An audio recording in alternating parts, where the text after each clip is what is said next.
सच्चिदानन्दं परमसुखदं केवलं ज्ञानमूर्तिं द्वन्द्वातीतं गगनसदृशं तत्त्वमस्यादिलक्ष्यम् एकं नित्यं विमलमचलं सर्वधी साक्षिभूतं भावातीतं त्रिगुणरहितं सद्गुरुं तं नमामि।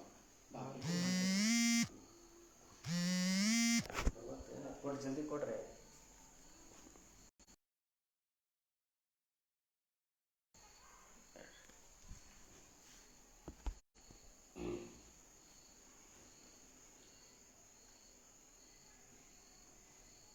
ಸಾಹಿತ್ಯ ಸಿಂಚನ ವೇದಿಕೆ ಬಾಗಲಕೋಟೆಯ ಆಶ್ರಯದಲ್ಲಿ ನಡೆದಿರುವಂತಹ ಸಾಹಿತ್ಯ ಸಿಂಚನ ಉಪನ್ಯಾಸ ಮಾಲಿಕೆಯ 50ನೇಯ ಈ ವಿಶೇಷ ಸಮಾರಂಭದಲ್ಲಿ ಸಮಾವೇಶಗೊಂಡಿರುವಂತಹ ಎಲ್ಲ ಶರಣ ತಂದೆ ತಾಯಿಗಳೇ, ತಮ್ಮೆಲ್ಲರಿಗೂ ಶರಣು ಶರಣಾರ್ಥಿಗಳು.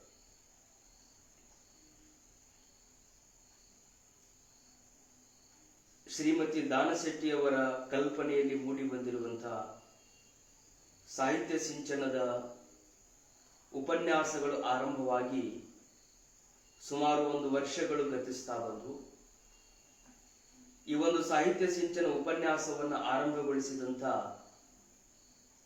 ನಾಡಿನ ಶ್ರೇಷ್ಠ ವಾಗ್ಮಿಗಳು, ಉತ್ತಮ ಚಿಂತಕರು, ಗೀತ ರಚನಾಕಾರರು, ಗೀತ ಗಾಯಕರು, ಬಸವ ಪುರಾಣಗಳನ್ನು ಹೇಳುವುದರಲ್ಲಿ ಅತ್ಯಂತ ಪ್ರಭಾವಶಾಲಿ ಶರಣಜೀವಿಗಳಾಗಿರುವಂತಹ ಈಶ್ವರ್ ಮಂಟೂರು ಶರಣರು 2 ದಿನದ ಹಿಂದೆ ದೇಹ ತ್ಯಾಗ ಮಾಡಿದ್ದನ್ನ, ಲಿಂಗೈಕ್ಯರಾಗಿದ್ದನ್ನ ತಾವೆಲ್ಲ ತಿಳಿದಿದ್ದೀರಿ. ಅಂಥ ಮಹಾನುಭಾವಿಗಳು ಈ ಒಂದು ಸಾಹಿತ್ಯ ಸಿಂಚನ ಉಪನ್ಯಾಸವನ್ನ ಆರಂಭ ಮಾಡಿ ಆರಂಭದಲ್ಲಿ ಉಪನ್ಯಾಸವನ್ನ ನೀಡಿದಂಥವರು, ಜೊತೆಗೆ ಶರಣ ಸಾಹಿತ್ಯದ ಪ್ರಸಾರದಲ್ಲಿ ಬಹುದೊಡ್ಡ ಕೆಲಸವನ್ನು ಮಾಡಿದಂತಹ ಶರಣಜೀವಿಗಳು ನಮ್ಮನ್ನೆಲ್ಲ ಅಗಲಿದ್ದು ನಿಜಕ್ಕೂ ನಮ್ಮೆಲ್ಲರಿಗೂ ವೈಯಕ್ತಿಕವಾಗಿ ಮತ್ತು ಶರಣ ಸಂಸ್ಕೃತಿ ಎಲ್ಲ ಬಳಗಕ್ಕೂ ಅದು ಆಘಾತವನ್ನುಂಟು ಮಾಡಿದಂತಹ ಸಂಗತಿ. ಅಂಥ ಶರಣಜೀವಿಗಳಿಗೆ ನಾವು ಚಿರಶಾಂತಿಯನ್ನ ಕೋರುವುದು ಒಂದರ್ಥದಲ್ಲಿ ತಪ್ಪಾಗ್ತದೆ. ಕಾರಣ ಅವರು ಯಾವಾಗಲೂ ಜೀವನ್ಮುಕ್ತರಾಗಿಯೇ ಇರುವಂಥವರು, ತಮ್ಮ ವೈಯಕ್ತಿಕ ಬದುಕನ್ನು ಮರೆತು ಸಮಾಜಕ್ಕಾಗಿಯೇ ಸಮರ್ಪಿತವಾಗಿರುವಂಥ ಹಿರಿಯ ಜೀವಿಗಳು. ಎಂದು ಅವರು ಈ ಸಂಸ್ಕೃತಿಯ ರಕ್ಷಣೆಗಾಗಿ ಸಮರ್ಪಿತರಾದರೋ ಅಂದೇ ಅವರು ಪರಮಾತ್ಮನಿಗೆ ಪ್ರಿಯರಾಗಿರುವಂಥವರು. ಅವರು ಯಾವಾಗಲೂ ಮನಸ್ಸಿನಿಂದ ಶಾಂತವಾಗಿಯೇ ಇರುವಂಥವರು. ಅಂಥವರು ನಮ್ಮ ನಗಲಿದ್ದು ನಿಜಕ್ಕೂ ನಮಗೆ ದುಃಖವನ್ನುಂಟು ಮಾಡಿದೆ. ಅಂಥ ಶರಣ ಜೀವಿಗಳನ್ನ ನೆನೆಯುತ್ತಾ ಅವರಿಗೆ ಶ್ರದ್ಧಾಂಜಲಿ ರೂಪಕವಾಗಿ ನಾವೆಲ್ಲರೂ ಒಂದು 30 ಸೆಕೆಂಡುಗಳ ಕಾಲ ತಾವು ಕುಳಿತ ಜಾಗದಲ್ಲಿನೇ ಅವರಿಗೆ ಮೌನದಿಂದ ಶ್ರದ್ಧಾಂಜಲಿಯನ್ನು ಸಮರ್ಪಿಸಿ ಮುಂದೆ ನಮ್ಮ ಉಪನ್ಯಾಸವನ್ನ ಆರಂಭಗೊಳಿಸುವ.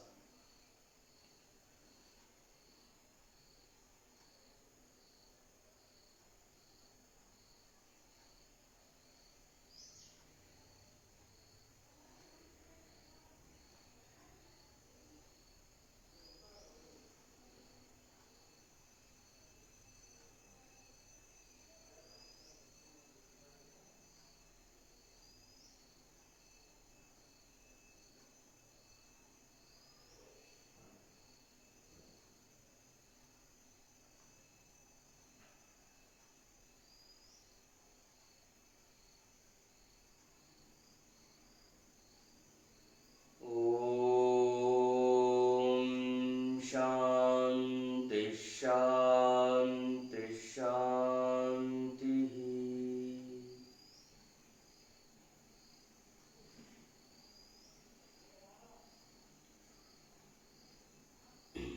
ಈಗಾಗಲೇ ತಾವು 49 ಉಪನ್ಯಾಸಗಳನ್ನ ಕೇಳ್ತಾ ಬಂದಿದ್ದೀರಿ. ಇದೊಂದು ವಿಶೇಷವಾಗಿರುವಂತಹ ಉಪನ್ಯಾಸ ಸಂಚಿಕೆ 50ನೇದು. ಸುವರ್ಣದ ಹಬ್ಬವನ್ನ ಈ ಸಾಹಿತ್ಯ ಸಿಂಚನ ವೇದಿಕೆ ಆಚರಿಸಿಕೊಳ್ತಾ ಇದೆ. ಈಗ ನಾವು ನೀವೆಲ್ಲ ಚಿಂತನೆಗೆ ಅಧಿಕರಣವಾಗಿರಿಸಿಕೊಂಡಿರುವಂತಹ ವಿಷಯ ಪತಂಜಲಿಯ ಯೋಗ ಸೂತ್ರ.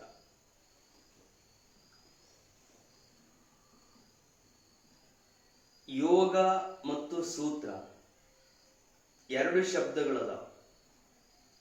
ಈ ಯೋಗ ಸೂತ್ರವನ್ನ ರಚಿಸಿದಂಥವರು ಮಹರ್ಷಿಗಳಾಗಿರುವಂತಹ ಪತಂಜಲಿಗಳು.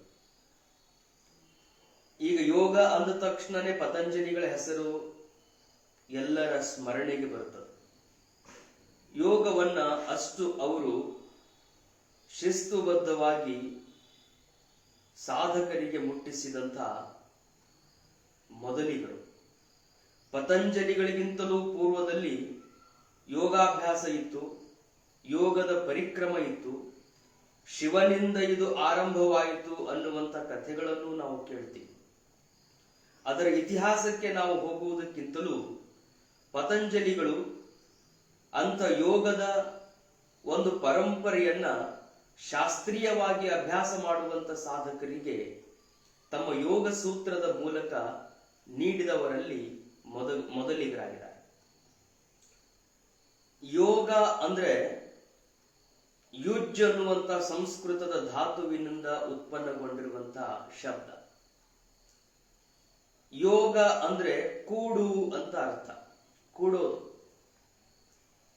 ನಾವು ಹಾದಿಯೊಳಗ ಅಪರೂಪಕ್ಕೆ ಯಾರಾದ್ರೂ ಸಿಕ್ಕರು ಅಂದ್ರೆ ಯೋಗ ಯೋಗ ನಾವು ನೀವು ಇಲ್ಲಿ ಕೂಡಿದ್ವಿ ಅಂತ ಮಾತಾಡ್ತಿರ್ತೀವಿ.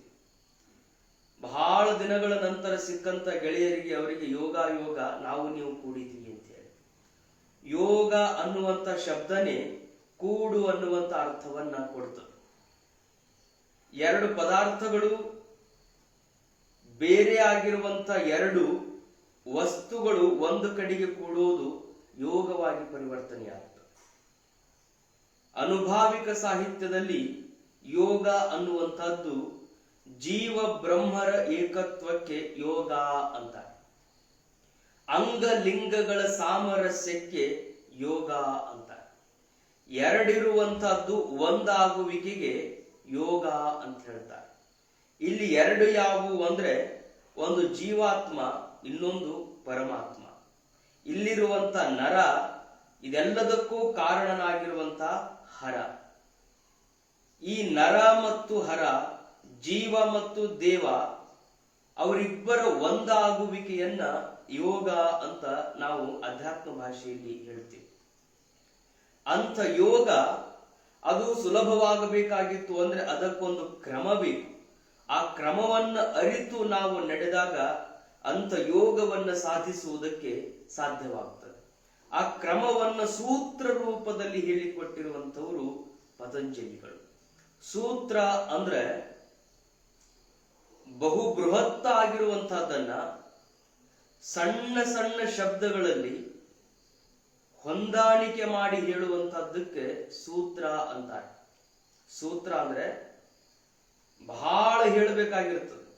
ಬಹಳ ಹೇಳಬೇಕಾಗಿದ್ದನ್ನ ಕಡಿಮೆ ಶಬ್ದ, ಕಡಿಮೆ ಅಕ್ಷರ, ಆದ್ರೆ ಅದರ ಅರ್ಥದಲ್ಲಿ ಯಾವೊಂದು ವ್ಯತ್ಯಾಸವಾಗದಂತೆ ಸಾಧಕರಿಗೆ ತಿಳಿಸುವಂತ ಸಣ್ಣ ಸಣ್ಣ ವಾಕ್ಯಗಳಿಗೆ ಸೂತ್ರಗಳು ಅಂತ ಹೇಳ್ತಾರೆ. ಅಂತ ಸೂತ್ರಗಳನ್ನ 196 ಸೂತ್ರಗಳನ್ನ ಪತಂಜಲ ಮಹಾಮುನಿಗಳು ರಚನೆ ಮಾಡಿದ್ದಾರೆ.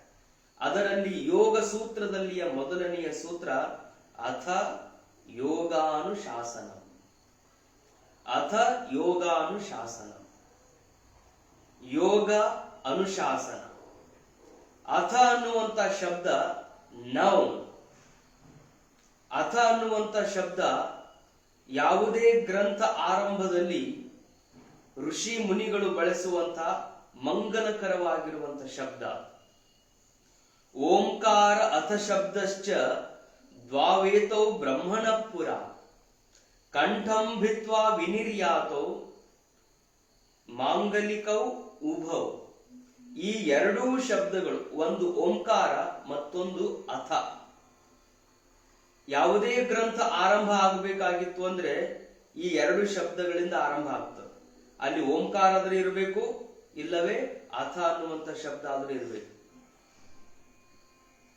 ಅಥವಾ ಶ್ರೀಕಾರ ಇರ್ತದೆ, ಇಲ್ಲ ಶ್ರೀ ಗುರು ಅನ್ನುವಂಥದ್ದು ಇರ್ತದೆ. ಇದು ಧಾರ್ಮಿಕರು ನಂಬಿಕೆಯನ್ನು ಇಟ್ಟುಕೊಂಡು ಬಂದಿರುವಂತಹ ಒಂದು ಪರಂಪರೆಗೆ ಅನುಗುಣವಾಗಿ ಇವು ಎರಡು ಓಂ ಮತ್ತು ಅಥ ಅನ್ನುವಂಥದ್ದು ಬ್ರಹ್ಮನ ಕಂಠದಿಂದ ಮೊಟ್ಟ ಮೊದಲ ಬಾರಿಗೆ ಬಂದಿರುವಂತ ಶಬ್ದಗಳು ಅನ್ನುವಂತ ನಂಬಿಕೆ ಇದೆ. ಹಾಗಾಗಿ ಇಲ್ಲಿ ಅಥ ಅನ್ನುವಂತ ಶಬ್ದ ಮಂಗಲಪ್ರದವಾಗಿ ಯಾರೇ ಗ್ರಂಥ ರಚನೆ ಮಾಡಕತ್ತಿದ್ರು ಅಂದ್ರೆ ಆ ಗ್ರಂಥಕ್ಕೆ ಮಂಗಲ ಆಗ್ಬೇಕು, ಯಾವುದೇ ವಿಘ್ನಗಳಿಲ್ಲದೆ ಅದು ಪರಿಸಮಾಪ್ತಿಯನ್ನು ಹೊಂದಬೇಕು ಅನ್ನುವಂತ ಕಾರಣದಿಂದ ಇಷ್ಟ ದೇವತೆಗಳಲ್ಲಿ ಅವರು ಪ್ರಾರ್ಥನೆಯನ್ನು ಮಾಡುವ ಸಲುವಾಗಿ ಓಂ ಅಥ ಅಥವಾ ಅಥ ಅನ್ನುವಂತ ಶಬ್ದವನ್ನ ಬಳಸ್ತಾರೆ. ಇಲ್ಲಿ ಪತಂಜಲಿಗಳು ಅಥ ಅನ್ನುವಂತ ಶಬ್ದದಿಂದ ತಮ್ಮ ಯೋಗ ಸೂತ್ರವನ್ನ ಆರಂಭಗೊಳಿಸ್ತಾರೆ. ಯೋಗ ಅನುಶಾಸನಂ, ಯೋಗಾನುಶಾಸನಂ, ಯೋಗವನ್ನ ಒಂದು ಡಿಸಿಪ್ಲಿನ್ ಆಗಿ ನಾನು ನಿಮ್ಮೆಲ್ಲರಿಗೂ ತಿಳಿಸಿಕೊಡ್ತೀನಿ ಅಂತ ಪತಂಜಲಿಗಳು ಶಪಥವನ್ನು ಮಾಡಿ ಆರಂಭಗೊಳಿಸ್ತಾರೆ. ಎರಡನೆಯ ಸೂತ್ರ ಹೇಳುತ್ತದೆ ಯೋಗಶ್ಚಿತ್ತ ವೃತ್ತಿ ನಿರೋಧ. ಯೋಗ ಅಂದ್ರೆ ಏನು? ಮೊದಲು ಡೆಫಿನಿಷನ್ ಅನ್ನು ಹೇಳ್ತಾರ, ವ್ಯಾಖ್ಯೆಯನ್ನು ಮಾಡ್ತಾರೆ. ಚಿತ್ತ ವೃತ್ತಿ ನಿರೋಧ ಯೋಗ. ಇಲ್ಲಿ ಎರಡು ಮಹತ್ವದ ಶಬ್ದಗಳದಾವ. ಒಂದು ಚಿತ್ತ, ಇನ್ನೊಂದು ವೃತ್ತಿ. ಚಿತ್ತ ವೃತ್ತಿ, ಈ ವೃತ್ತಿಗಳನ್ನ ನಿರೋಧಿಸುವಂತಹದ್ದಕ್ಕೆ ಯೋಗ ಅಂತಾರೆ. ಹಾಗಾದ್ರೆ ಚಿತ್ತ ಅಂದ್ರೆ ಏನು, ವೃತ್ತಿಗಳು ಅಂದ್ರೆ ಏನು? ಚಿತ್ತ ಅಂದ್ರೆ ಸಾಮಾನ್ಯ ಅರ್ಥದಲ್ಲಿ ನಾವು ಹೇಳಬೇಕಾಗಿರುವಂತಹದ್ದು, ಚಿತ್ತ ಅಂದ್ರೆ ಮನಸ್ಸು. ಚಿತ್ತ ಅಂದ್ರೆ ಮನಸ್ಸು. ಮನಸ್ಸು ಅಂತ ಯಾವುದಕ್ಕೆ ಅನ್ಬೇಕು ಅಂದ್ರೆ ಸಂಶಯಾತ್ಮಿಕ ವೃತ್ತಿ ಮನಃ. ಅಂದ್ರೆ ಬಹಿರಿಂದ್ರಿಯಗಳು ಅಂತರಿಂದ್ರಿಯಗಳು ಎರಡು ಇಂದ್ರಿಯಗಳದಾವ.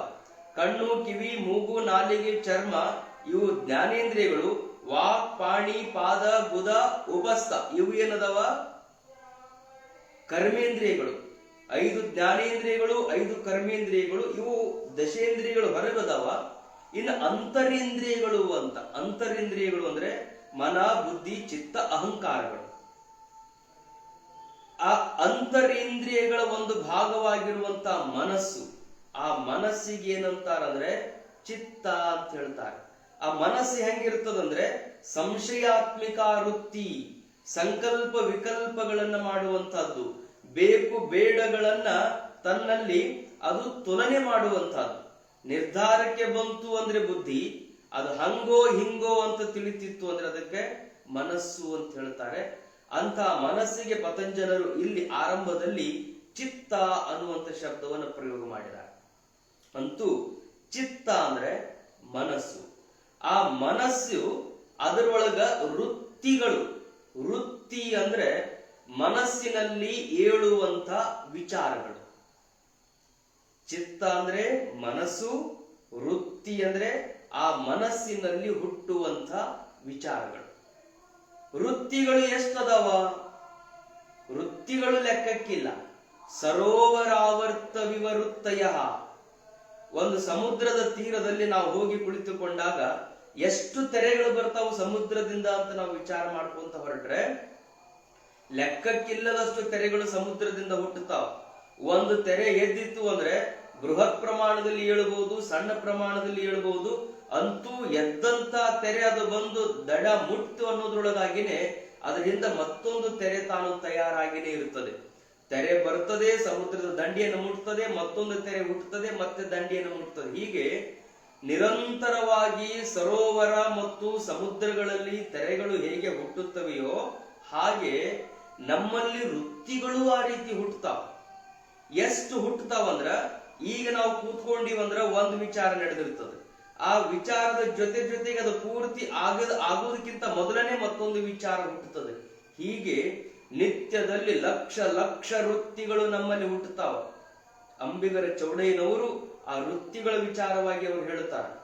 ಬಡತನಕ್ಕೆ ಉಂಬ ಚಿಂತೆ, ಉಣಲಾದರೆ ಉಡುವ ಚಿಂತೆ, ಉಡಲಾದರೆ ಇಡುವ ಚಿಂತೆ, ಇಡಲಾದರೆ ಹೆಂಡರ ಚಿಂತೆ, ಹೆಂಡರಾದರೆ ಮಕ್ಕಳ ಚಿಂತೆ, ಮಕ್ಕಳಾದರೆ ಬದುಕಿನ ಚಿಂತೆ, ಬದುಕಾದರೆ ಕೇಡಿನ ಚಿಂತೆ, ಕೇಡಾದರೆ ಮರಣದ ಚಿಂತೆ. ಇಂತಿ ಹಲವು ಚಿಂತೆಯೊಳಗಿಪ್ಪರ ಕಂಡೆ, ನಿಮ್ಮ ಚಿಂತೆಯೊಳಗಿದ್ದವರನ್ನು ಒಬ್ಬರನ್ನೂ ಕಾಣೆನೆಂದಾತ ನಮ್ಮ ಅಂಬಿಗರ ಚೌಡಯ್ಯ. ಅಂದ್ರೆ ಬಡತನದೊಳಗೊಬ್ಬ ಮನುಷ್ಯ ಅದನಂದ್ರೆ ಅವ್ನಿಗೆ ಯಾವ ಚಿಂತೆನೂ ಇರಂಗಿಲ್ಲ. ಅವ ಬರೇ ಒಂದು ಚಿಂತೆ ಮಾಡ್ತಿರ್ತಾನೆ, ಏನು ಹೊಟ್ಟೆ ತುಂಬ ಊಟ ಸಿಕ್ಕರೆ ಸಾಕ್ರಿ ಅಂತ. ಒಂದ್ ಹೊತ್ತು ಊಟ ಸಿಕ್ಕರೆ ಸಾಕಂತಾನ, ಒಂದ್ ಹೊತ್ತು ಸಿಗಾಕತ್ತು ಅಂದ್ರೆ 3 ಹೊತ್ತು ಬೇಕಂತಾನ. 3 ಹೊತ್ತು ಸಿಕ್ತು ಅಂದ್ರೆ ಬರೀ ಊಟಕ್ಕಾಯ್ತು, ಉಡೋದಕ್ಕೆ ಏನಾರ ಬೇಕು ಅಂತಾನ. ಉಡೋದಕ್ಕಾಯ್ತು ಅಂದ್ರೆ ತೆಗೆದಿಡೋದಕ್ಕೆ ಬೇಕು ಅಂತಾನ. ಅಂದ್ರೆ ಈ ವೃತ್ತಿಗಳು ಒಂದರಿಂದ ಒಂದು ಇದಕ್ಕೆ ಅನಂತವಾಗಿರುವಂತ ವೃತ್ತಿಗಳು. ಅವಕ್ಕ ಹಾಗೆ ಒಂದರಿಂದ ಒಂದು ಬೆಳಕೊಂತಾನೆ ಹೋಗ್ತಾವ. ಸಮುದ್ರದಲ್ಲಿ ಅಲೆಗಳು ಹುಟ್ಟಿದಂಗ ಮನಸ್ಸಿನಲ್ಲಿ ವೃತ್ತಿಗಳು ಅವು ಬೆಳಿತಾನೆ ಹೋಗ್ತಾವ. ಯಾವಾಗ ಈ ವೃತ್ತಿಗಳು ತಾನು ಬೆಳಿತಾ ಹೋಗ್ತಾವ, ಆವಾಗ ಮನುಷ್ಯ ತನ್ನ ಸಮಾಧಾನವನ್ನು ಕಳ್ಕೊಂತಾನ, ಶಾಂತಿಯನ್ನು ಕಳ್ಕೊತಾನ. ತಲೆ ತುಂಬ ಬರೇ ವಿಚಾರಗಳು, ತಲೆ ತುಂಬ ನೆರೆದಿಹವು 100 ಹಕ್ಕಿಗಳು, ಕೊರಕೊರನೆ ಪರಪರನೆ. ಹೇಗೆ ಡಿ.ವಿ.ಜಿ ಅವರು ಹೇಳ್ತಾರಲ್ಲ, ಒಂದಲ್ಲ ಎರಡಲ್ಲ 100 ಹಕ್ಕಿಗಳು ತಲೆ ತುಂಬ ಹೊಕ್ಕು ಹೆಂಗ ತಲೆ ಕೆಡಿಸಿ ಬಿಟ್ಟಾವಂದ್ರ ರಾತ್ರೆಲ್ಲ ಅವ ಒದರ್ತಾವ, ಅವ ಚಮಚವ್ ಅಂತವ, ಕೊರ್ಕೊರ್ ಅಂತವ, ನಿದ್ದೆ ಮಾಡಕ್ ಬರ್ಲಾರ್ದಂಗ ಅವು ಮಾಡಕತ್ತಾವ ಅಂತ ಹೇಳ್ತಾರ. ಕಾರಣ ಅಂದ್ರೆ ಒಂದಲ್ಲ ಎರಡಲ್ಲ 100 ವಿಚಾರಗಳು ಮನುಷ್ಯನ ಮನಸ್ಸಿನಲ್ಲಿ ನಿರಂತರವಾಗಿ ಹುಟ್ಟುತ್ತಾನೆ ಇರ್ತಾವ. ಮನಸ್ಸು ಚಿತ್ತದಲ್ಲಿ ಈ ವೃತ್ತಿಗಳು ನಿರಂತರವಾಗಿ ಹುಟ್ಟುತ್ತಾವ. ಹೀಗೆ ಹುಟ್ಟುವಂತ ಚಿತ್ತದ ವೃತ್ತಿಗಳನ್ನ ನಿರೋಧಿಸೋದು ಅಂದ್ರೆ ಅವು ಇಲ್ಲದಂತೆ ಮಾಡೋದು. ಚಿತ್ತದೊಳಗಿನ ವೃತ್ತಿಗಳನ್ನ ಇಲ್ಲದಂತೆ ಮಾಡೋದು, ನಿರೋಧಿಸುವುದೇ ಯೋಗ. ಯೋಗ ಅಂದ್ರೇನು? ಚಿತ್ತ ವೃತ್ತಿಗಳ ನಿರೋಧಕ್ಕೆ ಏನಂತಾರೆ? ಯೋಗ ಅಂತ ಹೇಳ್ತಾರೆ. ಯೋಗದ ಡೆಫಿನಿಷನ್ ಅನ್ನು ನಾವು ತಿಳಿದ ಬಳಿಕ ಮುಂದ ಇದ್ರೊಳಗೆ ನಾವು ಪ್ರವೃತ್ತರಾಗಬೇಕು. ಮೊದಲ ರಿಸಲ್ಟ್ ಹೇಳಿದ್ರು, ಯೋಗ ಅಂದ್ರೆ ಏನು ಅನ್ನೋದನ್ನ ನಾವಿನ್ನೂ ಹೋಗಿ ಅದ್ರೊಳಗೆ ಸಾಧನ ಮಾಡೋದಕ್ಕಿಂತ ಮೊದಲನೇ ಯೋಗ ಅಂದ್ರೆ ಚಿತ್ತ ವೃತ್ತಿಗಳ ನಿರೋಧ. ಆ ಚಿತ್ತ ವೃತ್ತಿಗಳ ನಿರೋಧವನ್ನ ಮಾಡಬೇಕು ಅಂತ ಯಾರಿಗೆ ಅಪೇಕ್ಷೆ ಅದ ಅವರು ಮಾತ್ರ ಅದರೊಳಗೆ ಪ್ರವೃತ್ತರಾಗೋದು. ಸುಮ್ಮ ಇಡೀ ಗ್ರಂಥವನ್ನು ಓದಿ ಅದನ್ನ ನಿತ್ಯದೊಳಗ ಪ್ರಯೋಗಕ್ಕೆ ತಂದು ಮುಂದ ಸುಳ್ಳ ಇದನ್ನ ಪ್ರಯೋಗಕ್ಕೆ ತಂದೆ ಅಂತ ಹಳಹಳಿಸೋದು ಬೇಡ. ಇದನ್ನ ನೀನು ಮಾಡುವುದರಿಂದ ಏನಾಗ್ತದಂದ್ರೆ ಚಿತ್ತವೃತ್ತಿಗಳ ನಿರೋಧ ಆಗ್ತದೆ, ಮನಸ್ಸು ಶಾಂತ ಉಳಿತದೆ, ಮನಸ್ಸು ಸಮಾಧಿಸ್ಥವಾಗ್ತದೆ, ಆನಂದದಲ್ಲಿ ಓಲಾಡ್ತಿದಿ.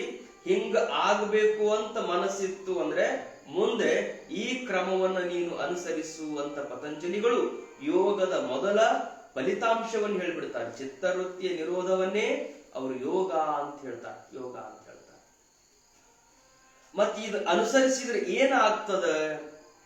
3ನೇ ಸೂತ್ರದಲ್ಲಿ ಹೇಳ್ತಾರೆ, ತದಾ ದೃಷ್ಟುಹು ಸ್ವರೂಪೇ ಅವಸ್ಥಾನ. ಚಿತ್ತವೃತ್ತಿಯನ್ನ ನಾವು ನಿರೋಧಿಸುವುದರಿಂದ ಏನು ನಮಗ ಆಗ್ತದೆ ಅಂತ ಕೇಳಿದ್ರೆ, ತದಾ ದೆನ್ ಆ ಕ್ಷಣದಲ್ಲಿ ದೃಷ್ಟುಹು ಸ್ವರೂಪೇ ಅವಸ್ಥಾನಂ. ದೃಷ್ಟುಹು ಅಂದ್ರೆ ಸಾಧಕ, ದ ಸ್ಪಿರಿಚುವಲ್ ಆಸ್ಪಿರೆಂಟ್. ಅವ ಏನಾಗ್ತಾನಂದ್ರೆ ಸ್ವರೂಪೇ ಅವಸ್ಥಾನ, ತನ್ನ ಮೂಲ ಸ್ವರೂಪದಲ್ಲಿ ಅವ ನೆಲೆ ನಿಲ್ತಾನೆ.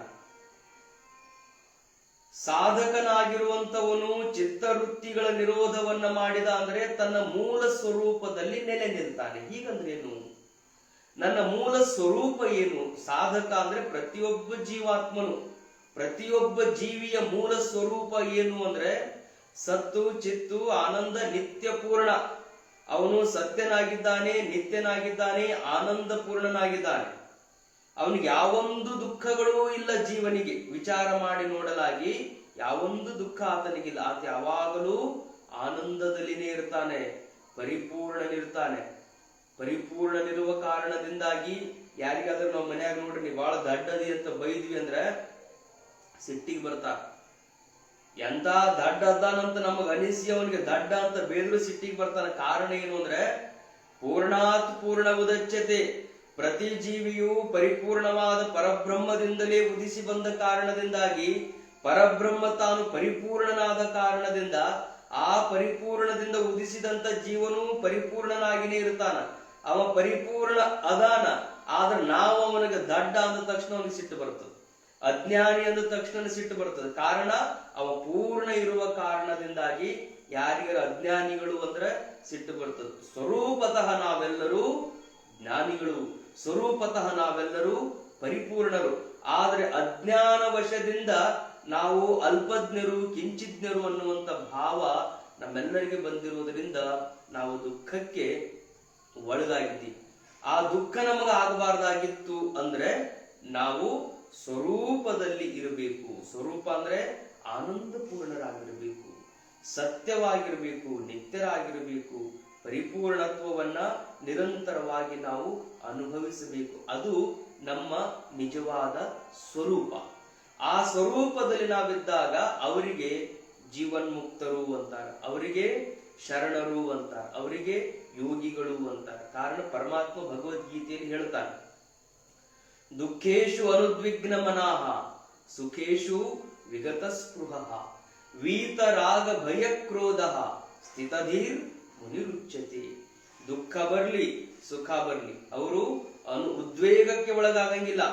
ದುಃಖ ಬಂದೈತಿ ಅಂತ ಉದ್ವೇಗಕ್ಕೆ ಒಳಗಾಗಂಗಿಲ್ಲ, ಸುಖ ಬಂದೈತಿ ಅಂತ ಹೇಳಿ ಅವರು ಯಾವುದೇ ರೀತಿ ಆನಂದದೊಳಗೆ ಇರ್ತಾರಂತಾರೆ. ಸುಖ ದುಃಖಗಳನ್ನ, ರಾಗ ದ್ವೇಷಗಳನ್ನ, ಲಾಭ ಅಲಾಭಗಳನ್ನ, ಜಯ ಅಪಜಯಗಳನ್ನ ಎಲ್ಲವನ್ನೂ ಸಮಾನವಾಗಿ ಸ್ವೀಕಾರ ಮಾಡುವಂತ ಮನೋಭಾವ ಅವರಿಗೆ ಪ್ರಾಪ್ತವಾಗಿ ತಮ್ಮಲ್ಲಿ ತಾವು ಆನಂದದಿಂದ ಇರ್ತಾರೋ.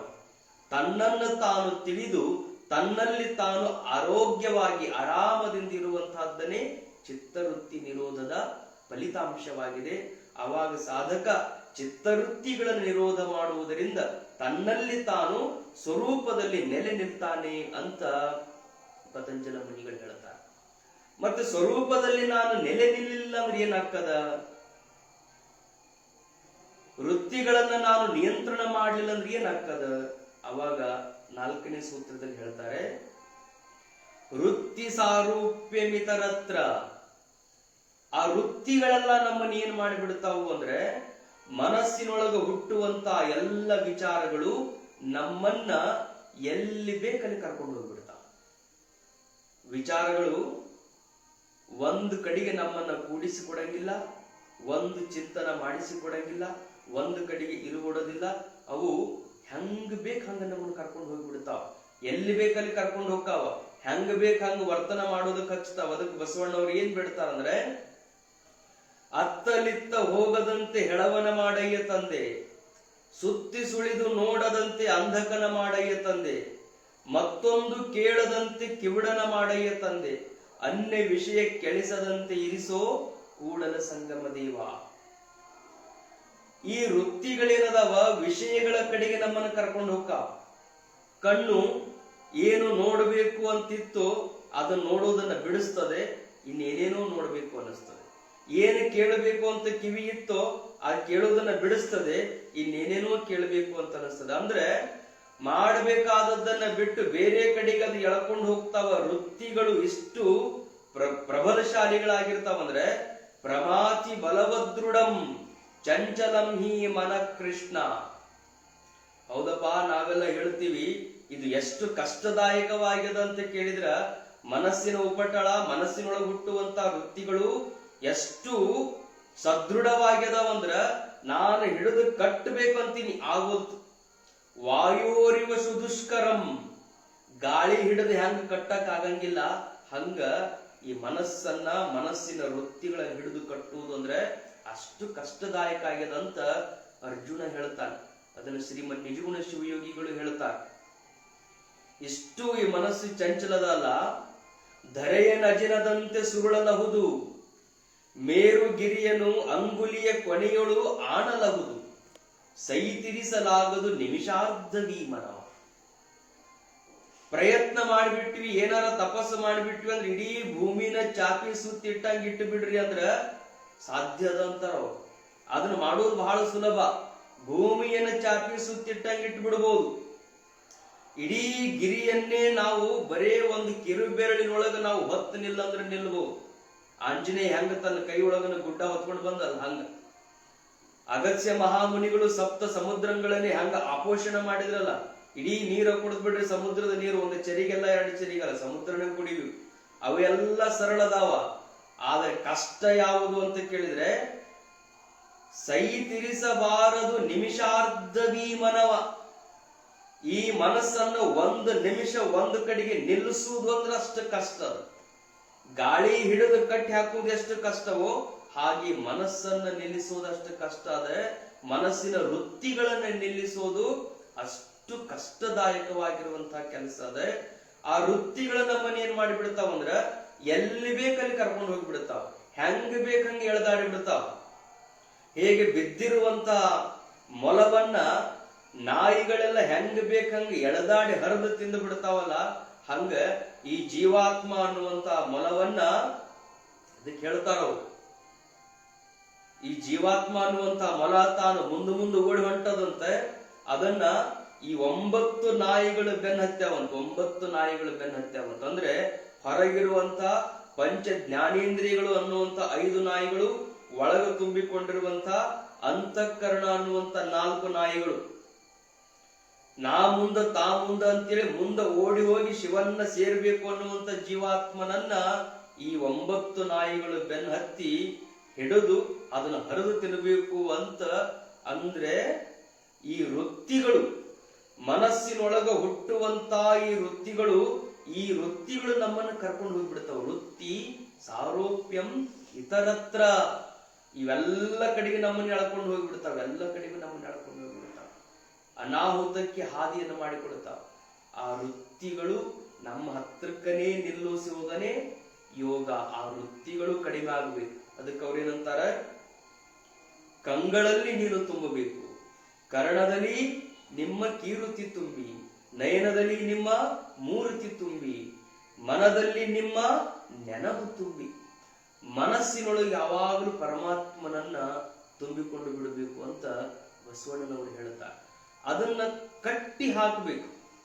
ವೃತ್ತಿಗಳ ಜೊತೆಗೆ ನಾವು ಬೆನ್ನ ಹತ್ತಿ ಹೋದ್ವಿ ಅಂದ್ರೆ ಅನಾಹುತ ಮಾಡ್ತಾವ. ಅವುಗಳನ್ನ ನಿಯಂತ್ರಣಕ್ಕೆ ತರಬೇಕು ಅಂತಾನೆ ಎಲ್ಲ ಶ್ರೇಷ್ಠ ದಾರ್ಶನಿಕರು ನಮಗೆ ಉಪದೇಶವನ್ನು ಕರುಣಿಸ್ತಾ ಬಂದಿದ್ದಾರೆ. ಅಂತ ವೃತ್ತಿಗಳು ತಗೊಂಡು ನಮ್ಮನ್ನು ಬೇರೆ ಬೇರೆ ಕಡೆಗೆ ಹೋಗ್ತಾವು ಅಂತೀವಲ್ಲ, ಎಷ್ಟು ತರದ ವೃತ್ತಿಗಳದಾವು ಅಂದ್ರೆ ಲೆಕ್ಕಕ್ಕಿಲ್ಲದಷ್ಟು ವೃತ್ತಿಗಳದಾವ. ಅವುಗಳನ್ನ ಪತಂಜಲರು 5 ಭಾಗಗಳಲ್ಲಿ ವಿಭಾಗ ಮಾಡಿದ್ದಾರೆ. ವೃತ್ತಯ ಪಂಚತಯ್ಯ ಕ್ಲಿಷ್ಟ ಅಕ್ಲಿಷ್ಟಾ. ಬಹಳ ಮಹತ್ವದ ಮಾತೊಂದನ್ನು ಹೇಳ್ತಾರ ಅವರು. ಈ ವೃತ್ತಿಗಳು ಅಂತ ಏನದಾವಲ್ಲ, ಆ ವೃತ್ತಿಗಳು 5 ತರ ಅದಾವ. ಪಂಚತಯ್ಯ ವೃತ್ತಯ, 5 ತರದ ವೃತ್ತಿಗಳು ಅದಾವ. ಆದ್ರೆ ಅವು ಹೆಂಗ ಅದಾವ ಅಂತ ಕೇಳಿದ್ರ ಕ್ಲಿಷ್ಟ ಅಕ್ಲಿಷ್ಟ. ನಾವು ವಿಚಾರ ಮಾಡಿ ನೋಡಿದ್ರೆ ಅಕ್ಲಿಷ್ಟ, ವಿಚಾರ ಮಾಡಲಿಲ್ಲ ಅಂದ್ರೆ ಕ್ಲಿಷ್ಟ. ವೃತ್ತಿಗಳು ವಿಚಾರ ಮಾಡಿದ್ರೆ ಅಕ್ಲಿಷ್ಟ, ವಿಚಾರ ಮಾಡಲಿಲ್ಲ ಅಂದ್ರೆ ಕ್ಲಿಷ್ಟ. ಏನ್ ಹಂಗಂದ್ರೆ ಎಲ್ಲರ ಮನಸ್ಸಿನೊಳಗೂ ವೃತ್ತಿಗಳು ಹುಟ್ಟುತ್ತಾವ. ಹುಟ್ಟದೇ ಇರುವಂತ ಮನಸ್ಸುಗಳೇ ಇಲ್ಲ. ಮನಸ್ಸಂದ್ರನೇ ವೃತ್ತಿಗಳ ತಾಣ.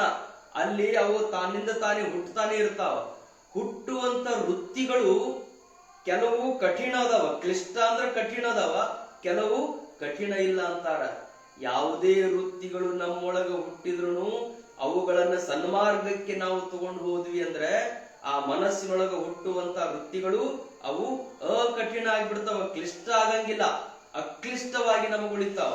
ಅವು ಹೇಳಿದಂಗ ನಾವು ಕೇಳ್ಕೊಂತ ಹೋಗ್ಬಿಟ್ಟಿವಿ ಅಂದ್ರೆ ಆ ವೃತ್ತಿಗಳೇ ನಮಗೆ ಕ್ಲಿಷ್ಟವಾಗಿ ಬಿಡ್ತಾವ. ನಮ್ಮನ್ನ ಸಾಧನೆಯಿಂದ ಅಧಪತನಕ್ಕೆ ಹೋಗುವಂತೆ ಮಾಡಿಬಿಡ್ತಾವ. ನಮ್ಮೊಳಗೆ ಸಹಜವಾಗಿ ಒಂದು ವೃತ್ತಿ ಹುಟ್ಟುತ್ತದೆ. ಗುರುದರ್ಶನ ಮಾಡಬೇಕು, ದೇವದರ್ಶನ ಮಾಡಬೇಕು, ಭಗವತ್ ಸನ್ನಿಧಾನಕ್ಕೆ ಹೋಗಬೇಕು, ತೀರ್ಥಕ್ಷೇತ್ರಗಳ ಯಾತ್ರಾ ಮಾಡಬೇಕು. ಹಿಂಗೇನರ ಸಹಜ ಒಂದು ವೃತ್ತಿ ನಮ್ಮೊಳಗ ಹುಟ್ಟಿತು ಅಂದ್ರೆ ಅವಾಗ ನಮ್ಮ ಕಾಲಗಳು ಒಳಗ ಅಂತರಿಂದ್ರಿಯವಾದಂತ ಮನಸ್ಸಿನೊಳಗ ಹುಟ್ಟಿದಂತ ಆ ವೃತ್ತಿ ಕಣ್ಣಿನಿಂದ ತೀರ್ಥಕ್ಷೇತ್ರವನ್ನ ನೋಡಬೇಕು ಅನ್ನೋ ಭಾವ ಬರ್ತದೆ. ಅವಾಗ ಕಾಲಿಗೆ ಅದು ಪ್ರೇರಣೆ ಕೊಡ್ತದೆ, ಕರ್ಮೇಂದ್ರಿಯ ತಾನ ಕೆಲಸವನ್ನು ಆರಂಭ ಮಾಡುತ್ತದೆ. ಹುಟ್ಟಿದ ವೃತ್ತಿ ಒಳಗ ಹುಟ್ಟಿದಂತ ವೃತ್ತಿ ಅದು ಅಕ್ಲಿಷ್ಟ ಆಯ್ತು. ಕಾರಣ ಏನು ಅಂದ್ರೆ ದೇವದರ್ಶನ ಮಾಡ್ಬೇಕಂತದ, ಕಣ್ಣೊಳಗ ಪರಮಾತ್ಮನ ತುಂಬ್ಕೋಬೇಕಂತದ, ಕಿವಿಯೊಳಗ ಅವನ ನಾಮಸ್ಮರಣೆಯನ್ನು ತುಂಬ್ಕೋಬೇಕಂತದ. ಹಿಂಗ ಹುಟ್ಟಿದಂತ ವೃತ್ತಿಗಳು ಅವು ಕ್ಲಿಷ್ಟನೂ ಆಗ್ಬೋದು, ಅಕ್ಲಿಷ್ಟನೂ ಆಗ್ಬೋದು. ಒಳಗೆ ಕೆಟ್ಟ ವೃತ್ತಿ ಹುಟ್ಟಿತಪ್ಪ ಮನಸ್ಸಿನೊಳಗೆ, ಯಾರನ್ನಾದ್ರೂ ಕೊಲ್ಲಬೇಕು ಅಂತ ವೃತ್ತಿ ಹುಟ್ಟಿತು, ಕೈ ಅದಕ್ಕ ಕಾರಣ ಆಗ್ತದೆ, ಕಣ್ಣು ಅದನ್ನ ನೋಡ್ಬೇಕಾದ ಪ್ರಸಂಗ ಬರ್ತದೆ. ಮನಸ್ಸು ಮುಂದೆ ಮನಸ್ಸಿನೊಳಗೆ ಹುಟ್ಟಿದಂತ ವೃತ್ತಿ ಕೈ ಒಳಗ ಅದು ಕೆಲಸ ಮಾಡಿಸಿ ಕಣ್ಣಿನಿಂದ ಅದು ನೋಡಿ ಜೈಲುವಾಸ ಅನುಭವಿಸುವಂತೆ ಮಾಡುತ್ತದೆ. ಒಳಗ ಹುಟ್ಟುವಂತ ವೃತ್ತಿಗಳು ಬರೇ ಕಠಿಣ ಅಂತಾನೆ ಅಲ್ಲ, ಕ್ಲಿಷ್ಟಕರವಾದದ್ದು ಕಷ್ಟಕರವಾದದ್ದು ಅಂತಲ್ಲ. ಒಳಗ ಹುಟ್ಟುವಂತ ವೃತ್ತಿಗಳು ಅವು ಕಷ್ಟ ಹೌದಂದ್ರೆ ಹೌದು, ಅಲ್ಲಂದ್ರೆ ಅಲ್ಲ. ಯಾವಾಗ ಸಾಧಕ ಆ ವೃತ್ತಿಗಳ ಮೇಲೆ ನಿಯಂತ್ರಣ ಇರುತ್ತದೆ ಅವು ಅಕ್ಲಿಷ್ಟ ಅಕ್ಕವ. ವೃತ್ತಿಗಳ ಬಗ್ಗೆ ಆತನಿಗೆ ನಿಯಂತ್ರಣ ಇರಲಿಲ್ಲ ಅಂದ್ರೆ ಅದೇ ವೃತ್ತಿಗಳು ಕ್ಲಿಷ್ಟವಾಗಿ ಆತನನ್ನೇ ಬಲಿ ತೆಗೆದುಕೊಂಡು ಬಿಡ್ತಾವ. ಅಂತೂ ಅಂತಹ ವೃತ್ತಿಗಳನ್ನ 5 ವಿಭಾಗಗಳಲ್ಲಿ ಪತಂಜಲರು ತಾವು ವಿಭಾಗವನ್ನ ಮಾಡಿದ್ದಾರೆ. ಯಾವ 5 ವೃತ್ತಿಗಳು ಅಂದ್ರೆ ಪ್ರಮಾಣ, ವಿಪರ್ಯಯ, ವಿಕಲ್ಪ, ನಿದ್ರಾ, ಸ್ಮೃತಿ. ಇಡೀ ಎಲ್ಲ ಹುಟ್ಟುವಂತ ವೃತ್ತಿಗಳನ್ನ ಒಂದು ರಾಶಿ ಮಾಡಿ ಹಾಕಿ ಆ ರಾಶಿಯನ್ನ 5 ಭಾಗ ಮಾಡ್ಯಾರ. 5 ಭಾಗಗಳು ಯಾವುವು ಅಂದ್ರೆ ಪ್ರಮಾಣ, ವಿಪರ್ಯಯ, ವಿಕಲ್ಪ, ನಿದ್ರಾ, ಸ್ಮೃತಿ. ಈ 5 ವೃತ್ತಿಗಳದಾವ. ಪ್ರಮಾಣ ಅಂದ್ರೇನು? ಪ್ರತ್ಯಕ್ಷ ಅನುಮಾನಾಗಮಾಹ ಪ್ರಮಾಣಾನಿ. ಮುಂದೆ ಪತಂಜಲಿಗಳ ಯೋಗ ಸೂತ್ರ ಇಷ್ಟು ಅದ್ಭುತವಾದಂತ ಗ್ರಂಥ ಅದಂದ್ರೆ ಅದು ಒಂದು ಲಾಜಿಕ್ನೊಳಗೆ ತಯಾರಾಗಿದೆ. ವೃತ್ತಿ ಅಂದ್ರೆ ಏನು ಅಂತ ಕೇಳಿದಕ್ಕೆ ಉತ್ತರ ಕೊಡ್ತಾರೆ. ಎಷ್ಟು ತರದ ವೃತ್ತಿಗಳದಾವು ಅಂತಾನೆ ಹೇಳ್ತಾರೆ. ಅದ್ರೊಳಗೆ ಪ್ರಮಾಣ, ವಿಪರ್ಯ, ವಿಕಲ್ಪ, ನಿದ್ರಾ, ಸ್ಮೃತಿ ಅನ್ನುವಂತ ವೃತ್ತಿಗಳ ವಿಶ್ಲೇಷಣೆಯನ್ನು ಮಾಡ್ತಾರೆ. ಪ್ರಮಾಣ ಅಂದ್ರೆ ಏನು ಅಂತ ಸಂಶಯ ಬಂದಿತ್ತು ಅಂತ ಹೇಳಿ ಪ್ರಮಾಣದ ವ್ಯಾಖ್ಯಾನವನ್ನು ಕೊಡ್ತಾರೋ. ಪ್ರಮಾಣಕ್ಕೂ ಒಂದು ಸೂತ್ರ ಬರೀತಾರೆ. ಏನು ಪ್ರಮಾಣ ಅಂದ್ರೇನು? ಪ್ರತ್ಯಕ್ಷ ಅನುಮಾನ ಆಗಮಾಹ ಪ್ರಮಾಣ. ಪ್ರಮಾಣ ಅಂತ ಯಾವುದಕ್ಕೆ ಅಂತಾರಂದ್ರೆ ಪ್ರತ್ಯಕ್ಷ ಅಂದ್ರೆ ಕಣ್ಣಿನಿಂದ ಕಾಣುವಂಥದ್ದು ಪ್ರತ್ಯಕ್ಷ, ಮತ್ತೆ ಅನುಮಾನ ಮತ್ತು ಆಗಮ. ಈ ಹಿಂದೆ ಅನೇಕರು ಅದರ ಬಗ್ಗೆ ಅಭ್ಯಾಸ ಮಾಡಿಟ್ಟಂತ ಗ್ರಂಥಗಳು ಆಗಮಗಳು. ಅದು ಒಪಿನಿಯನ್ ಬುಕ್ ಅಂತ ಮಾಡ್ತೀವಲ್ಲ, ಹಂಗ ಒಪಿನಿಯನ್. ಇನ್ನ ಸ್ವಂತದ್ದೇನು ಅಂದ್ರೆ ಪ್ರತ್ಯಕ್ಷ ಮತ್ತೆ ಮತ್ತೊಂದು ಅನುಮಾನ. ಇವುಗಳು ಪ್ರಮಾಣವಾಗಿ ಅವರು ಸ್ವೀಕಾರ ಮಾಡ್ತಾರೆ. ಮನುಷ್ಯನ ಬದುಕು ನಿಂತಿರೋದನ್ನೇ ಈ 3 ಪ್ರಮಾಣಗಳ ಮೇಲೆ. ಅವ ಕಣ್ಣಿನಿಂದ ನೋಡಿದ್ದನ್ನ ನಂಬುತ್ತಾನ, ಇಲ್ಲ ಕಿವಿಯಿಂದ ಕೇಳಿದ್ದರ ನಂಬುತ್ತಾನ, ಇಲ್ಲ ಹಿಂದಿನವರು ಯಾರು ಬರೆದಿಟ್ಟಿದ್ದಾರೆ ನಂಬುತ್ತಾನ. ಈ 3ರ ಮೇಲೆ ನಮ್ಮ ವೃತ್ತಿಗಳು ಏಳುತ್ತಾವ.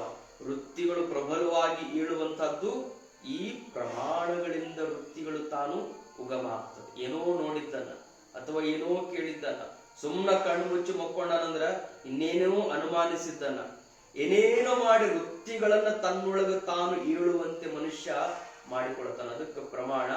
ಇದ್ರ ಜೊತೆಗೆ ಕೊನೆಯದಾಗಿರುವಂತ ಸ್ಮೃತಿ. ಸ್ಮೃತಿ ಅಂದ್ರೆ ನೆನಪು. ಅದು ಭೂತಕಾಲದ್ದು. ಅಸಂಪ್ರಮೋಷಃ. ಸ್ಮೃತಿ ಅಂತ ಯಾವುದಕ್ಕಂತಾರಂದ್ರೆ ಯಾವುದು ಅಳಿಸಲಿಕ್ಕೆ ಅಸಾಧ್ಯವಾಗಿದೆಯೋ, ಅನುಭೂತ ವಿಷಯ ಅಸಂಪ್ರಮೋಷಃ ಸ್ಮೃತಿ. ಅದನ್ನ ಅನುಭವಿಸಿರಬೇಕು, ಅದು ಅಳಿಸಲಿಕ್ಕೆ ಆಗಿರಬಾರ್ದು. ಅನುಭವಿಸಿರಬೇಕು, ಅಳಿಸಲಿಕ್ಕೆ ಆಗಿರಬಾರ್ದು. ಅದಕ್ಕೇನಂತಾರ? ಸ್ಮೃತಿ ಅಂತ. ಈಗ ನಾವು ನಿನ್ನೆ ಊಟ ಮಾಡೀವಿ, ಇನ್ನು 2 ದಿವಸ ಬಿಟ್ಟು ಏನು ಬೆಳಿಗ್ಗೆ ನಾಷ್ಟ ಮಾಡಿವಿ ಅಂತ ಕೇಳಿದ್ರ ನೆನಪಿರಂಗಿಲ್ಲ. ನಾವು ನೆನಪಿರಂಗಿಲ್ಲ ಅಂದ್ರೆ ಅದಕ್ಕೆ ಸ್ಮೃತಿ ಅನ್ನಂಗಿಲ್ಲ. ಅನುಭವಿಸಿವಿ, ನೆನಪಿಲ್ಲ. ಸ್ಮೃತಿ ಅಂತ ಯಾವುದಕ್ಕೆ ಅನ್ಬೇಕು? ಅದನ್ನ ಅನುಭವಿಸಿರ್ಬೇಕು, ಅದು ನೆನಪು ಹಾರಿರಬಾರ್ದು. ಅಳಿಸಲಿಕ್ಕೆ ಆಗಿರಬಾರ್ದು, ಅನುಭವಿಸಿರ್ಬೇಕು. ಅನುಭವ ಪ್ರಮಾಣ ಇರಬೇಕು, ಅಳಿಸಿ ಹಾಕ್ಲಿಕ್ಕೆ ಆಗಿರಬಾರ್ದು. ಅದಕ್ಕೆ ಸ್ಮೃತಿ ಅಂತ. ಆ ಸ್ಮೃತಿ ಮನುಷ್ಯನನ್ನ ನಿರಂತರವಾಗಿ ಕಾಡ್ತದೆ. ಸ್ಮೃತಿ ಮನುಷ್ಯನನ್ನ, ಭೂತದ ಸ್ಮೃತಿ ಏನದಲ್ಲ ಬರೀ ಈಗಿಂದಂತಲ್ಲ. ಅನೇಕ ಯೋಗಿಗಳು ಹೇಳ್ತಾರೆ, ನಮ್ಮ ಶರೀರ ಅನ್ನೋದೇನದ, the whole body is the existence of memory. ಸ್ಮೃತಿಯ ಒಂದು ಸಂಗ್ರಹವೇ ನಮ್ಮ ಶರೀರ ಅಂತ. ಕಣ್ಣಿಗೂ ಒಂದು ಸ್ಮೃತಿ ಅದ, our eyes are fully loaded with memory. ಕಣ್ಣಿನೊಳಗೊಂದು ಸ್ಮೃತಿ ಅದು. ನಾವೀಗ 1000 ಮಂದಿ ಕೂಡಿ ನಾವೆಲ್ಲರೀಗ ಏನೋ ಒಂದು ಶಾಸ್ತ್ರ ಚಿಂತನೆ ಮಾಡಾಕತ್ತೀವಿ ಅಂದ್ರೆ 1000 ಮಂದಿ ಒಳಗ ನಮಗ್ ಬೇಕಾದ ಒಬ್ಬ ಗೆಳೆಯ ಕೂತ್ಕೊಂಡಾನ ಎಲ್ಲೇ, ಅವ ನಾವು ಕೂಡೆ ಬಂದೀವಿ. ಅಥವಾ ಇಬ್ರು ದಂಪತಿಗಳು ಬಂದಾರ, ಗಂಡ ಹೆಂಡತಿ ಬಂದಾರ, ಹೆಂಡತಿ ಒಂದ್ ಕಡೆ ಕೂತ್ಕೊಂಡಾಳ, ಗಂಡ ಒಂದ್ ಕಡೆ ಕೂತ್ಕೊಂಡ. ಅವರಿಗೆ ಯಾವುದಕ್ಕೂ ಅರ್ಜೆಂಟ್ ಎದ್ದು ಹೋಗ್ಬೇಕಾದ ಪ್ರಸಂಗ ಬಂದದ ಮನಿ. 1000 ಮಂದಿ ಒಳಗ ಅವ್ರು ಕೂತ್ಕೊಂಡಿದ್ರು 1000 ಮಂದಿ ಒಳಗ ಮನಿಗೆ ಎದ್ದು ಹೋಗ್ಬೇಕಾಗಿತ್ತು ಹೆಂಡತಿಗೆ. ಗಂಡನ ಕಡೆಗೆ ಸೊಮ್ಮ ಸಹಜ ನೋಡಿದ್ಲಂದ್ರ 1000 ಮಂದಿ ಒಳಗ ಆಕೆ ಕಣ್ಣು ಎಲ್ಲಿ ಬೀಳುತ್ತದಂದ್ರೆ ಗಂಡನ ಮೇಲೆ ಬೀಳುತ್ತದ, ಹುಡುಕಿ ತೆಗಿತದ. ಗೆಳೆಯ ಕುಂತಿದ್ದಂದ್ರೆ ಗೆಳೆಯನ ಹುಡುಕಿ ತೆಗಿತದ. ಉಳಿದವ್ರೆಲ್ಲರೂ ಕಾಣಂಗಿಲ್ಲ, ಗೆಳೆಯ ಒಬ್ಬ ಕಾಣ್ತಾನಂದ್ರೆ ಈ ಕಣ್ಣಿನೊಳಗ ಅಂತದ್ದೊಂದು ನೆನಪಿನ ಶಕ್ತಿ ಅದ. ಆ ನೆನಪಿನ ಶಕ್ತಿ ಐತಂತ ಅವ್ರ ತಟ್ನ ಅವರನ್ನ ಅದು ಗುರುತು ಹಿಡಿದು ಕರೀತದ. ಕಣ್ಣಿಗೆ ಇನ್ನೂ ಎಂತ ಶಕ್ತಿ ಅದಂದ್ರ, ಕಣ್ಣ ಮುಚ್ಚಿದ ಆಟದೊಳಗ ಗೊತ್ತಾಗಲಾರ್ದ ಹಿಂದೆ ಯಾರ ಬಂದು ಕಣ್ಣು ಮುಚ್ಚಿದ್ರು ಅಂದ್ರ ಯಾರು ಹೇಳು ನಾನು ಅಂತ ಕೇಳ್ತಿರ್ತಾರ ಆಟ ಆಡೋ ಮುಂದೆ, ಯಾರು ಹೇಳ. ಅವಾಗ ನಮ್ಮ ಕಣ್ಣಿನ ಸ್ಪರ್ಶ ಮತ್ತು ನಮ್ಮ ಚರ್ಮದ ಸ್ಪರ್ಶ ಎಷ್ಟು ಸೂಕ್ಷ್ಮ ಇರ್ತದಂದ್ರೆ ನೋಡದೇ ಇರುವಂತ ಗೆಳೆಯನ ಹೆಸರುಗಳನ್ನ ನಾವು ಗುರುತು ಹಿಡಿತೀವಿ. ಅಂದ್ರೆ ಈ ಚರ್ಮದೊಳಗೂ ಒಂದು ಮೆಮೊರಿ ಅದ, ಸ್ಮೃತಿ ಅದ. ಕಣ್ಣಿನೊಳಗೊಂದು ಸ್ಮೃತಿ ಅದ. ಪಂಚಾಕ್ಷರಿ ಗವಾಯಿಗಳ ಚರಿತ್ರೆಯೊಳಗೆ ಬರ್ತದೆ. ಅದು ಗಾನಯೋಗಿ ಪಂಚಾಕ್ಷರಿ ಸಿನಿಮಾದೊಳಗೂ ಆ ಸೀನ್ ತಗೊಂಡ. ಎಷ್ಟೋ ದಿನಗಳ ಹಿಂದೆ ಅವರು ಪೂಜಾಕ್ ಹೋದ ಪ್ರಸಂಗದೊಳಗ ಒಂದು ಅವ್ರದ್ದು ಚರಿಗಿ ಮರೆತು ಬಂದಿರ್ತಾರ. ಅವ್ರ ಚರಿಗಿ ಪೂಜಾ ಮನಿಯೊಳಗ 10-12 ವರ್ಷಗಳ ನಂತರ ಮತ್ತ ಅದ ಮನಿಗೆನ ಪೂಜಾಕ್ ಹೋದಾಗ ಆ ಮನಿಯಾಗ ಅದೇನೋ ಅಚಾತುರ್ಯ ಆಗಿ ತಿಕ್ಕಾಕ್ ಹೋದಾಗ ಚರಿಗಿ ಕೈ ಬಿಡ್ತಾರ. ಕೈ ಬಿಟ್ಟಾಗ ಅದು ಚರಿಗೆ ಸಪ್ಲ ಮಾಡ್ತದೆ ಠಣ್ಣ ಅಂತ. ಠಣ್ಣ ಅಂದ ತಕ್ಷಣ ಪಂಚಾಕ್ಷರಿ ಗವಾಯಿಗಳಿಗೆ ಕಿವಿ ನಿಮಿರ್ತಾವ. ಏನ್ 12 ವರ್ಷದ ಹಿಂದೆ ಏನು ಚರಿಗೆ ಕಳೆದಿತ್ತಲ್ಲ ಅವ್ರದ್ದು, ಆ ಚರಿಗೆ ನೆನಪು ಬರ್ತದ. ಅವಾಗ ಅವ್ರಂತಾರ ಆ ಚರಿಗೆ ಶಬ್ದದ ಮೇಲೆ ಬರ್ತಿರ್ತಾರ, ನಮ್ದೈತ್ ನೋಡದ ಚರಿಗೆ ಅಂತ ಹೇಳಿ. ಅಂದ್ರೆ ಮನುಷ್ಯನ ಕಿವಿಗೆ ಎಂತ ಶಕ್ತಿ ಅದಂದ್ರೆ, ನಾವು 12 ವರ್ಷದ ಹಿಂದೆ ಯಾರು ಒಬ್ರು ಮಾತಾಡಿದ್ದು ನಮಗ್ ನೆನಪಿತ್ತು ಅಂದ್ರೆ ಮತ್ತ ಅವ್ರು ನಾವು ಈಗ ನೋಡಿಲ್ಲ, ಎಲ್ಲೋ ಅವ್ರು ಮಾತಾಡಕತ್ತಾರ ಅಂದ್ರೆ ಇಂಥವ್ರ ಮಾತಾಡಕತ್ತಾರ ಅಂತ ನಾವು ಹೇಳ್ತೀವಿ. ಅಂದ್ರೆ ನಮ್ಮ ಕಿವಿ ಒಳಗ ಆ ಸ್ಮರಣಿಕೆ ತುಂಬಿಕೊಂಡ. ಕಿವಿನೂ ಸ್ಮರಣಿಕೆಯಿಂದ ಅದ, ಕಣ್ಣಿನೊಳಗುನು ಸ್ಮೃತಿ ಅದ, ಚರ್ಮದೊಳಗೂ ಸ್ಮೃತಿ ಅದ. ನಾವು ಹೇಳ್ತಿರ್ತೀವಿ ಮನ್ಯಾಗ ಹುಟ್ಟಿದ ಮಗು ಸಣ್ಣ ಕೂಸದ ಈಗ ಹುಟ್ಟೈತಿ, ನೋಡಿದ ತಕ್ಷಣ ನಾ ಮೂಗು ನೋಡಿದ ತಕ್ಷಣ ಹೇಳ್ತಾರೆ ಈ ಕೂಸಿನ ಮೂಗು ಅವ್ರ ಅಜ್ಜನ ಮೂಗಿದ್ದಂಗದ, ಅವ್ರ ಅಮ್ಮನ ಮೂಗಿದ್ದಂಗದ, ಅವ್ರ ದೊಡ್ಡಪ್ಪನ ಹುಟ್ಟಿ ಬಂದಂಗಾಗ್ಯದ ನೋಡ್ರಿ ಅಂತೀವಿ. ಅಂದ್ರ ಮಕ್ಕಳ ಮುಖದ ಮೇಲೆ ಇರುವಂತ ಮೂಗು ಅವರ ಅಜ್ಜ ಅಜ್ಜಿಯನ್ನು ಸಹಿತ ನೆನಪಿಗೆ ತಂದು ಕೊಡ್ತದಂದ್ರೆ ಇದು ಕಂಪ್ಲೀಟ್ ನಮ್ಮ ಇಡೀ ಶರೀರ ಏನದಲ್ಲ, ಅದು ನಮ್ಮ ಹಿರಿಯರ ಸ್ಮರಣೆಯನ್ನ ಸ್ಮೃತಿಯನ್ನ ಹೊತ್ತ ಈ ಶರೀರ ಬಂದಿರುತ್ತದೆ. ಹೀಗಾಗಿ ಭೂತ ಕಾಲಗಳಿಂದಲೂ ಈ ಶರೀರ ಅಂತ ಸ್ಮೃತಿಯನ್ನು ಹೊತ್ತು ಬಂದದೆ. ಹಾಗೇನೆ ಪಾಪಾನುಗಚ್ಚತಿ ಜೀವೈಕಃ ಪುಣ್ಯಾನುಗಚ್ಚತಿ ಜೀವೈಕಃ. ಹಿಂದೆ ನಾವು ಮಾಡಿದಂತ ಪಾಪ ಪುಣ್ಯಗಳಿಗೆ ಅನುಗುಣವಾಗಿ ಈ ಶರೀರ ತೊಟ್ಟಿವಿ, ಆ ಶರೀರದೊಳಗ ಅಂತ ಮನಸ್ಸನ್ನ ನಾವು ಇಟ್ಟುಕೊಂಡು ಬಂದೀವಿ. ಹೀಗಾಗಿ ಆ ಮನಸ್ಸು ಅನ್ನುವಂತಹದ್ದು ಸಹಿತ ಅಂತ ಒಂದು ಸ್ಮರಣಿಕೆಯನ್ನ ತನ್ನೊಳಗೆ ತಾನು ಹೊತ್ತು ನಡೆದು ತಂದಿರುವಂತಹದ್ದನ್ನು ನೋಡಿದಾಗ ಇಡೀ ಪತಂಜಲ ಮಹಾಮುನಿಗಳು ಈ ಇಡೀ ಶರೀರನೇ ಒಂದು ಸ್ಮೃತಿಯ ಒಂದು ಭಾಗವಾಗಿರುವುದರಿಂದ ಭೂತದ ಸ್ಮೃತಿಗಳು ಇಲ್ಲವೇ ಭವಿಷ್ಯತ್ತಿನೊಳಗೆ ಹಂಗಾಗ್ಬೇಕು ಹಿಂಗಾಗ್ಬೇಕು ಅನ್ನುವಂತ ವೃತ್ತಿಯ ಆಲಾಪಗಳು. ಇಡೀ ಸಾಧಕನ ಜೀವನ ಅಂದ್ರನೆ ಈ ವೃತ್ತಿಗಳ ತೊಳಲಾಟದಲ್ಲಿ ಅವನು ಯಾವಾಗಲೂ ಹೊಯ್ದಾಡ್ತಿರ್ತಾನೆ.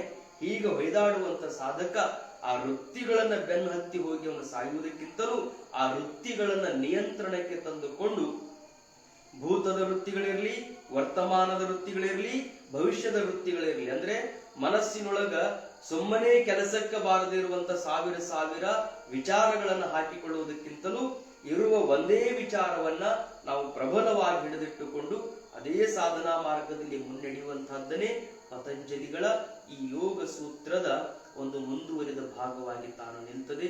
ಅಂತೂ ಈ ಯೋಗ ಅಂದ್ರನೇ ಚಿತ್ತ ವೃತ್ತಿಗಳ ನಿರೋಧ. ಇದು ಅಪಾರವಾಗಿರುವಂತ ಸಮುದ್ರ. 196 ಸೂತ್ರಗಳನ್ನು ಇದೇ ರೀತಿಯಾಗಿ 4 ಪಾದಗಳಲ್ಲಿ ಪತಂಜಲ ಮಹಾಮುನಿಗಳು ಅದನ್ನ ವಿಸ್ತಾರವಾಗಿ ಹೇಳ್ತಾ ಹೋಗ್ತಾರೆ.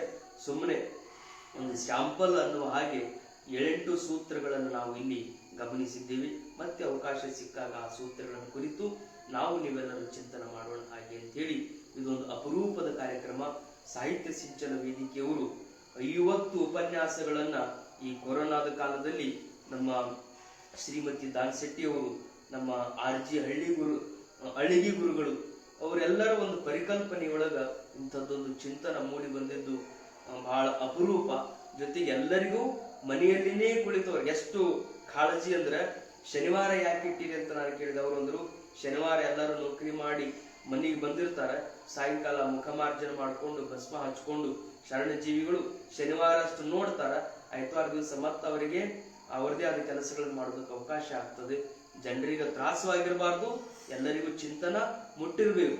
ಅಂದ್ರೆ ಲೋಕದ ಕಳಕಳಿ ಅವರಿಗೆ ಅಷ್ಟಿರುವ ಕಾರಣದಿಂದ ಒಳ್ಳೆ ವಿಚಾರಗಳು ಪ್ರಸಾರ ಆಗ್ಲಿ ಅಂತ ಹೇಳಿ ಶ್ರೀಮತಿ ದಾನಶೆಟ್ಟಿ ಅವರು ಸುಮಾರು 1 ವರ್ಷಗಳಿಂದ ಇಂಥದ್ದೊಂದು ಸಾಹಿತ್ಯ ಸಿಂಚನ ವೇದಿಕೆ ಮೂಲಕ ನಾಡಿನ ಅನೇಕ ಜನ ಮಹಾತ್ಮರನ್ನ, ವಿದ್ವಾಂಸರನ್ನ, ಜಾನಪದ ಕಲಾವಿದರನ್ನ, ಹಿರಿಯರನ್ನ ಈ ವೇದಿಕೆಗೆ ಕರೆತಂದು ನಿಮ್ಮೆಲ್ಲರಿಗೂ ಅವರ ನನ್ನುಡಿಗಳನ್ನು ಆಲಿಸುವ ಭಾಗ್ಯವನ್ನು ಕರುಣಿಸಿದ್ದಾರೆ. ಅವರ ಸಾಹಿತ್ಯ ಸೇವೆ ಹೀಗೆ ನಿರಂತರವಾಗಿ ಮುನ್ನಡೆಯಲಿ. ಪರಮಾತ್ಮ ನಿಮ್ಮೆಲ್ಲರಿಗೂ ಅಂತ ಭಾಗ್ಯವನ್ನ ಕೊಟ್ಟು ಕರುಣಿಸಲಿ ಅಂತ ಆಶಿಸಿ ನಮ್ಮೆಲ್ಲರ ಮಾತುಗಳಿಗೆ